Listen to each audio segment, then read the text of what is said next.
অর্ধেক তোমার, এ কথা বলে হিসাবরা গেলে কি বলে তুমি জিকির করো, সুবহানাল্লাহ, জিকির করো, আবার ওজিফা দেয়, কিছু তসবি দেয়, তসবিগুলো আদায় করো।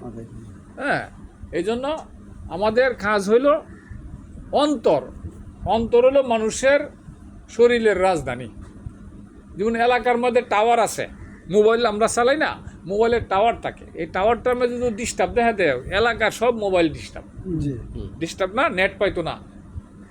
রিং দিলে ব্যালেন্স আছে, সবই আছে, সেইটাও ঠিক আছে, কিন্তু টাওয়ারের সাথে কানেক্ট, টাওয়ার ডিস্টার্ব। এই জন্য মোবাইলে রিং দিলে রিং হয় না, কেউর কাছ থেকে কল আসে না, ইনকামিং আউটগোয়িং সবই বন্ধ। ঠিক না বেঠিক? ঠিক আমাদের মানব দেহের মধ্যে আল্লাহ পাক একটা টাওয়ার দিয়ে দিচ্ছেন। এই টাওয়ারটার নাম হলো কি? কাল্ব। কাল্ব, ডাক্তাররা এটাকে বলে হার্ট, কেউ বলে হৃৎপিণ্ড, হ্যাঁ, কেউ বলে দিল, কেউ বলে মন, কেউ বলে অন্তর, জিনিস কিন্তু একটাই। তো এইটার মধ্যে যদি ডিস্টার্ব দেখা দেয়, তাহলে এই মোবাইলের টাওয়ারের ডিস্টার্ব দেখা দিলে, রিং দিলে যেমন রিং যায় না, তো আমরা যখন ডাক দেই আল্লাহকে, আর সে আজিমে আমাদের ডাক পৌঁছে না। আমরা যখন রিং দেই, আর সে আজিমে রিং যায় না, ডিস্টার্ব করে। কালি কো আল্লাহ রে তোটা হি, আল্লাহ তো শুনে না। আর শুনবো কেমন? আমার তো টাওয়ারে গন্ডগোল, ব্যালেন্স আছে, সবই আছে, কিন্তু টাওয়ার তো ডিস্টার্ব। টাওয়ার ঠিক করেন, যে ব্যালেন্সে, সেই ব্যালেন্সে আপনার চ্যালেঞ্জ করতে পারবেন, কারণ তখন আপনি যে রিং দিবেন, আর সে আজিমেকে পৌঁছা যাবে, 7 আকাশ পাড়ি দিয়ে আর সে আজিমে ধাক্কা লাগবে। যখন আশেক ডাক দেয়, তখন আশেক ডাক দিলে আল্লাহ টিকতে পারে না, সুবহানাল্লাহ। হ্যাঁ, যখন ডাকে তাহাজ্জুদের নামাজের সময়টা, তখন বন্দারে আল্লাহ ডাক দেখো, তুই আমার ডাকস কি লেগা? আল্লাহ তোমারে ডাকি, ডাকলে ভালো লাগে, কন্যা সুবহানাল্লাহ, ডাকলে ভালো লাগে। এটার চেয়ে মধু, এটার চেয়ে মজা, এটার চেয়ে কুরমা পোলাও নাই।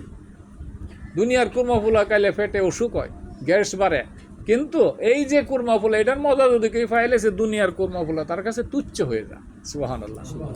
না হলে কি আল্লাহর ওলিরা শেষ রাতে ওইটা আল্লাহকে ডাকতে পারতেন?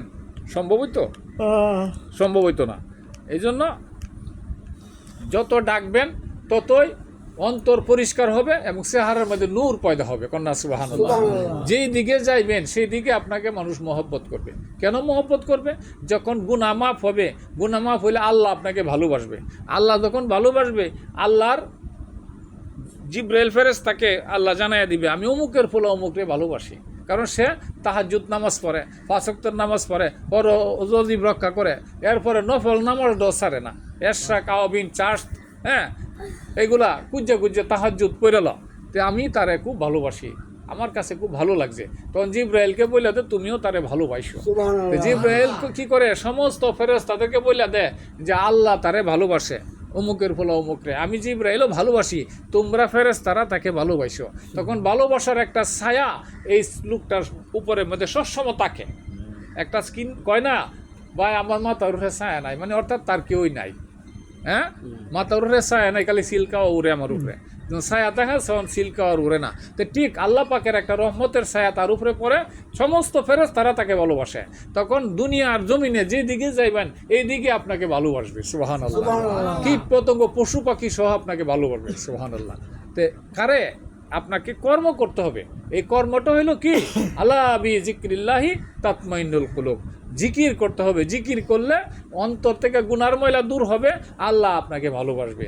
আল্লাহ যখন ভালোবাসবে, সমস্ত সৃষ্টি জগৎ আপনাকে ভালোবাসবে, কন্যা সুবহানাল্লাহ। হ্যাঁ, এই জন্য বলছে মাল্লাহুল মাওলা ফালাহুল কুল, তুমি যদি আমার হয়ে যাও, সমস্ত সৃষ্টি জগৎ তোমার হয়ে যাবে।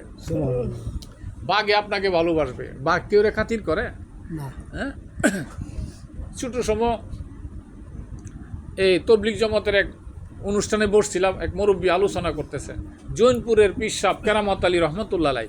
হ্যাঁ, বলতেছে কি, এই উনি সফরে যাইতেছেন, আগে গরুর গাড়ি, মহিষের গাড়ি দিয়ে চলাফেরা করতো, যে সমস্ত এলাকায় রাস্তাঘাট ছিল। আমাদের বাড়ি এলাকায় রাস্তাঘাট নাই, তো নৌকা বা পায়ে হাইটা, একসময় রিক্সাও ছিল না।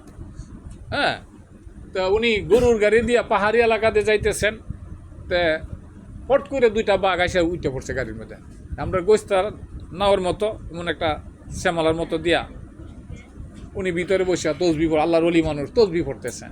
2টা বাঘ এসে উঠে পড়ছে। তখন গাড়ির যে গাড়ি সালা লাভ দিয়ে নামিয়া দৌড় শুরু করছে, সর্বনাশ। তো খাইলেও 2 ভাগ উঠছে গাড়ির মধ্যে একসাথে। এখন যদি খাওয়াতে হুজুররা 1 লাখ খাইলে আমি তো বাড়ি দিয়ে খবরটা কইতারাম, 2 জন যদি খাইলাতে তো শেষ হই। তো গাড়িয়াল কি করছে, হুজুরে তো এই দৌড় মারছে।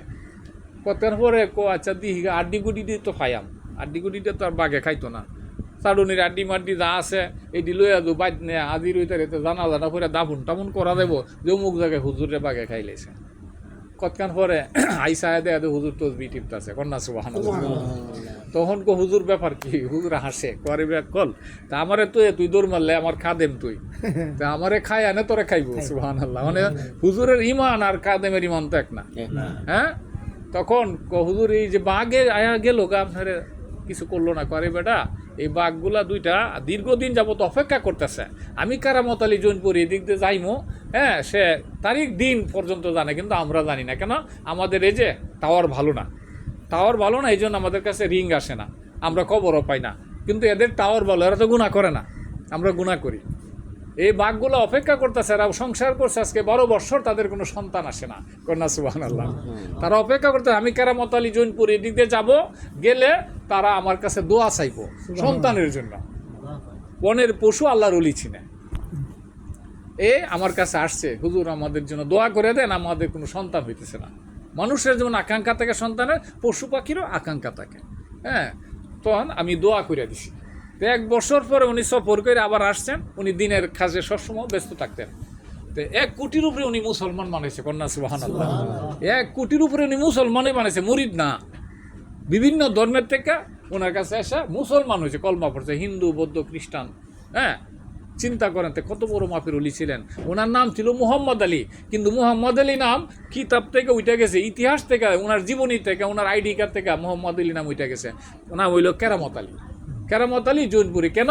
ওনার জীবনে এত কেরামত ঘটছে, যার কারণে ওনার মূল নাম মানুষে ভুলে গেছে গা, কেরামত আলী, কেরামত আলী, কেরামত আলী, খালি কেরামত দেখা। কন্যা সুবহানাল্লাহ, ওনার যত কিতাবাদি আছে, কিতাবাদির মতো কেরামত আলী জৈনপুরি, কেরামত আলী জৈনপুরি। তাহলে এত কেরামত ওনার জীবনে ঘটছে, তাহলে যে নাম কারণে নিজের নাম বিলুপ্ত হয়ে যায়, বুলা জামানোর। যেমন আবু হুরাইরা, নবীজির সাহাবি, আদরের সাহাবি আবু হুরাইরা, ওনার নাম ছিল আব্দুর রহমান, কিন্তু আবু হুরাইরা নবীজি কয়ে দিছে এই আবু হুরাইরা। অনেক হাদিসের মধ্যে খালি আবু হুরাইরা, যত হাদিস, ঠিক না বেঠিক? আবু হুরাইরা মানে বিড়াল ছানার বাপ। আবু হুরাইরা, হ্যাঁ, বিড়াল আদর করে, হ্যাঁ, বিড়ালের বাপ। আচ্ছা, এখন 1 বছর পরে যখন আবার এই রাস্তাতে আসতেছে, আবার 2 বাঘ 2 বাচ্চা নিয়ে উঠছে। তখন আজকে আবার যে গাড়িওয়ালা আর ভয় পাইছে না, হুজুর আরা 2টা বাচ্চা নিয়ে আইসে, হুজুর আদর করে দিছে, মাথার মধ্যে হাত বুলাই দিছে, গেছে গা। পরে গাড়িওয়ালা কইতে, হুজুর ব্যাপার কি করলে? এই যে 1 বছর আগে দোয়া করে দিছিলাম, আল্লাহ তাদেরকে বাচ্চা দিছে, এখন যে আমি আসবো আমার কাছে আবার শুকরানা স্বরূপ আইসে দেখানির জন্য, হুজুর আপনার দোয়া আমাদেরকে আল্লাহ সন্তান দিছে। কন্যা সুবহানাল্লাহ। কিন্তু মানুষের মধ্যে কৃতজ্ঞতা আছে? মানুষ গাং হারাইলে আর চিনে না, আমরা কি মাদি বলে শালা, আবার এই দক্ষিণ অঞ্চলে গাং হারাইলে জেডার বাচ্চা। হ্যাঁ, মানে আর কোনো প্রয়োজন নাই। কিন্তু পশুর মধ্যে কৃতজ্ঞতা আছে, পশুর মধ্যে একটা মানবতাবোধ আছে, যে হুজুরের দোয়া আল্লাহ আমাদেরকে সন্তান দিছে। হ্যাঁ, আল্লাহই তো দিছে, কিন্তু একটা উসিলা তো লাগে, উসিলা ছাড়া কিছু হয়? আল্লাহ অসুখ ভালো করো, কিন্তু আপনার ডাক্তারের কাছে যাইতে হবে, ওষুধ খাইতে হবে। আল্লাহ আপনাকে রিজিক দিবে, কিন্তু আল্লাহ বলছে কিছু করার জন্য।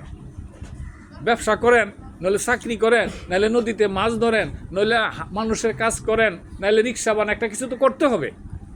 আল্লাহ তো দিব রিজিক, তাই না? কিন্তু তাহলে আপনি কাজ করেন কেন? আল্লাহ তো রিজিক দাতা, ঘরে বসে থাকেন, চলবো না, কিন্তু একটা মাধ্যম লাগবে। হ্যাঁ, এখন অনেকেই করে আমরা তরিকাতে আসবো কেন?